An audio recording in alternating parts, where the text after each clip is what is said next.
Hello student, welcome है आपका हमारे YouTube channel Uttarakhand education diary में। तो आज हमारी उत्तराखंड की यह जीएस की 60वीं क्लास है, 60वीं क्लास है। इसके पहले की क्लासें अगर आपने नहीं देखी हैं तो आप प्लेलिस्ट पर जाके इन सभी क्लासों को देख सकते हैं। सामान्य अध्ययन के अंतर्गत यह क्लासें हैं। जैसा कि आप जानते हैं, सामान्य अध्ययन का ग्रुप सी एग्ज़ाम के लिए काफ़ी महत्वपूर्ण रोल रहता है। एक क्वेश्चन काफ़ी अच्छी संख्या में पूछे जाते हैं इससे भी, और यही हमारे सिलेक्शन में भी बहुत महत्वपूर्ण रोल प्ले करता है, क्योंकि उत्तराखंड के विद्यार्थियों को उत्तराखंड जीके काफ़ी अच्छी तरीके से आती है और यह वहाँ पर एक महत्वपूर्ण रोल प्ले करता है सिलेक्शन के लिए। तो आपका स्कोर क्या रहा इस क्लास में, कमेंट बॉक्स में ज़रूर बताइएगा। इसके अलावा मैं आपसे एक बात और कहना चाहूँगा, दिल्ली पुलिस के फॉर्म आए हुए हैं। 5800 कुछ पोस्टें हैं। अगर आप लोग उसके लिए उसको फॉर्म है उसको फिलअप करने के लिए क्वालिफाई हैं, मतलब जो उसमें जो भी शर्तें हैं उनको पूर्ण करते हैं, तो आप ज़रूर उनको भी भरिए। और काफ़ी ज़्यादा पोस्टें हैं लेकिन फॉर्म भी उतने ही भरे जाएंगे, तो एक अच्छा मौका है उसमें भी करियर बनाने का। तो काफ़ी उसमें शर्तें भी हैं, ध्यान से उसका नोटिफिकेशन देख कर उसको अगर चाहें तो आप उसको ज़रूर भरिएगा। तो चलिए शुरू करते हैं आज की क्लास को। यह सामान्य अध्ययन की जीएस की क्लास है, जीके की क्लास है। तो चलिए देखते हैं इसको। पहला क्वेश्चन है, रंगा स्वामी कप का संबंध किस खेल से है? और यह सभी प्रश्न जो हैं, यह ध्यान रखिएगा, यह सभी प्रश्न विगत वर्षों के सन 2000 से 2019 के बीच में जितने भी उत्तराखंड में ग्रुप सी एग्ज़ाम हुए हैं उन सभी में यह पूछे गए, चाहे वो सभी का मतलब एग्ज़ाम में आए हुए प्रश्नों का यह संग्रह है। जैसे एग्ज़ाम कांस्टेबल का, उत्तराखंड पुलिस कांस्टेबल के प्रश्न भी हैं इसमें, फायरमैन, उच्च न्यायालय लिपिक, कनिष्ठ सहायक, जेलबंदी, रक्षक, वन आरक्षी, समाज कल्याण अधिकारी, समाज कल्याण अधिकारी, ग्राम विकास अधिकारी, जितने भी तरह की वैकेंसीज आई हुई हैं 2000 से 2019 के बीच में, उसके महत्वपूर्ण प्रश्नों का यह संग्रह है। तो किसी न किसी उत्तराखंड के एग्ज़ाम में यह प्रश्न आए हुए हैं। तो पहला प्रश्न है, रंगा स्वामी कप का संबंध किस खेल से है? तो ऑप्शन सी, इसका संबंध हॉकी से है। अगला प्रश्न देखते हैं, मानव बंधुत्व का धर्मोपदेश किसने दिया? तो ऑप्शन ए इस प्रश्न का राइट आंसर हो जाएगा, गुरु नानक जी ने दिया था। अगला प्रश्न है, भारत छोड़ो आंदोलन की शुरुआत किस तारीख को हुई थी? तो भारत छोड़ो आंदोलन की शुरुआत ऑप्शन बी 8 अगस्त 1942 को हुई थी।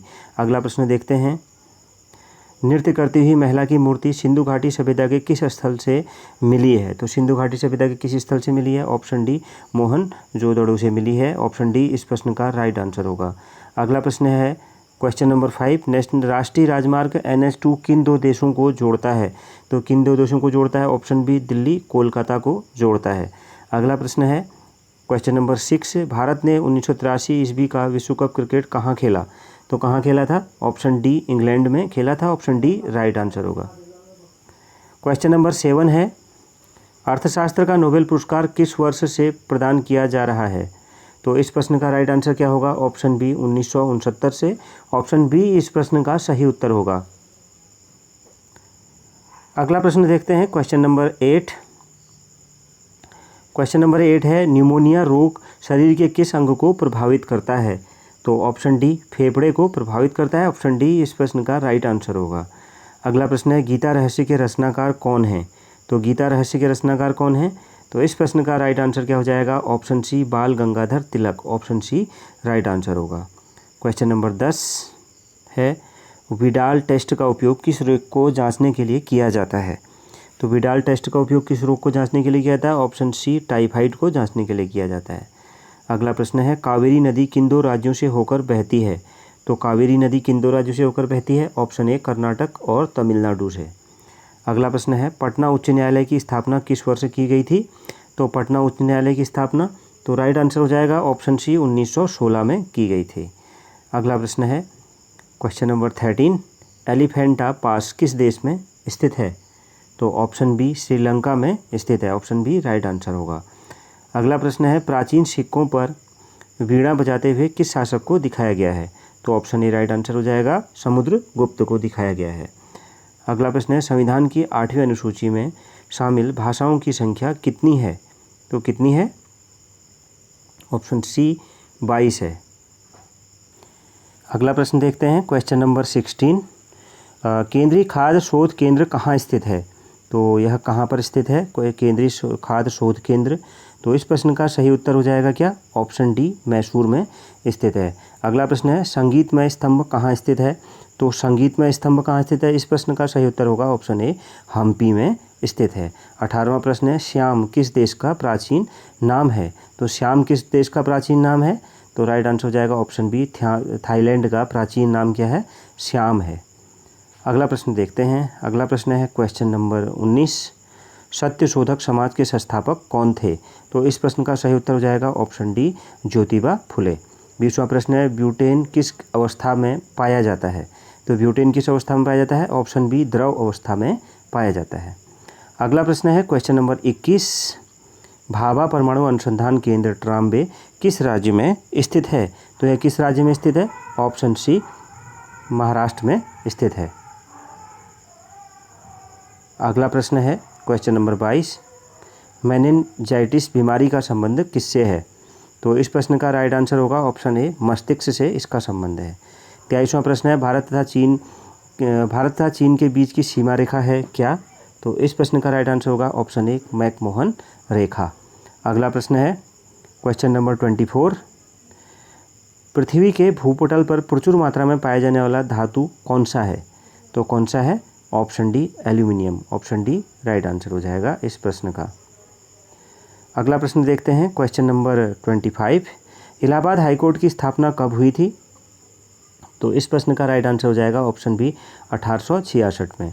अगला प्रश्न है, भारत में सर्वप्रथम जैव भंडार कहाँ पर स्थापित हुए थे? भारत में सर्वप्रथम जैव भंडार कहाँ पर स्थापित हुए थे? तो इस प्रश्न का राइट आंसर हो जाएगा कहाँ पर? इस प्रश्न का सही उत्तर होगा ऑप्शन डी, नीलगिरी में।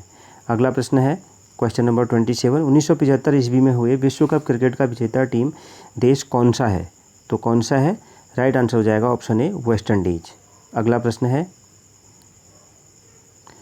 क्वेश्चन नंबर 28, विजयनगर आने वाला इटली का यात्री कौन था?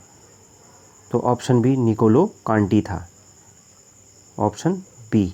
अगला प्रश्न है क्वेश्चन नंबर 29, बांग्लादेश के राष्ट्रगान अमार सोनार बांग्ला के रचयिता कौन है? तो कौन है इसके? इस प्रश्न का सही उत्तर क्या होगा? Option C, Rabindranath Tagore. अगला प्रश्न है, संचायक बैटरी में किसका उपयोग होता है? तो किसका उपयोग होता है? ऑप्शन ए, शीशे का उपयोग होता है। अगला प्रश्न है क्वेश्चन नंबर 31, अंग्रेजों द्वारा रैयतवाड़ी व्यवस्था का प्रारंभ किस प्रेसिडेंसी में किया गया था? तो ऑप्शन बी, मद्रास प्रेसिडेंसी में किया गया था। अगला प्रश्न है, सूर्य का नाभिकीय ईंधन है? तो सूर्य का नाभिकीय ईंधन है, तो राइट आंसर हो जाएगा ऑप्शन ए, हाइड्रोजन। अगला प्रश्न है क्वेश्चन नंबर 33, प्रयोगशाला उपकरणों को बनाने के लिए किसका उपयोग होता है? तो ऑप्शन डी, पायरेक्स कांच का उपयोग होता है। अगला प्रश्न है क्वेश्चन नंबर 34, भारतीय संविधान के किस अनुच्छेद में संवैधानिक उपचार का अधिकार दिया गया है? तो किस में दिया गया है? तो इसका राइट आंसर हो जाएगा ऑप्शन बी, अनुच्छेद 32 में। अगला प्रश्न है क्वेश्चन नंबर 35 है, भारत गोल्ड माइंस लिमिटेड कहाँ स्थित है? तो ऑप्शन ए, कोलार में। अगला प्रश्न है, भारत में वस्त्र उद्योग के बाद भारत का सर्वव्यापी दूसरा उद्योग कौन सा है? तो राइट आंसर क्या होगा? ऑप्शन सी, चीनी उद्योग। ऑप्शन सी राइट आंसर होगा। अगला प्रश्न है क्वेश्चन नंबर 37, एवरेस्ट पर्वत पर चढ़ने वाली प्रथम महिला आरोही कौन थी? तो ऑप्शन बी, जुनको तेवई। ऑप्शन बी राइट आंसर होगा। अगला प्रश्न है क्वेश्चन नंबर 38, एलपीजी सिलेंडर का वजन होता है कितना? तो ऑप्शन बी, 14.2 kg। अगला प्रश्न है, दिल्ली स्थित जामा मस्जिद का निर्माण किसने करवाया था? तो राइट आंसर क्या हो जाएगा? ऑप्शन सी, शाहजहां ने करवाया था। और आज की क्लास का आखिरी प्रश्न है, पौधों में गैस का विनिमय किसके द्वारा होता है? तो राइट आंसर क्यूटिकल के द्वारा। क्यूटिकल के द्वारा, ऑप्शन ए इस प्रश्न का राइट आंसर हो जाएगा। तो ये थी हमारी उत्तराखंड की समूह गौ परीक्षाओं के लिए सामान्य अध्ययन के अंतर्गत, जो कि सामान्य अध्ययन की क्लास, मतलब जीएस की क्लास कह सकते हैं इसको। तो आपका स्कोर क्या रहा कमेंट बॉक्स में ज़रूर बताइएगा। मिलते हैं नेक्स्ट क्लास में।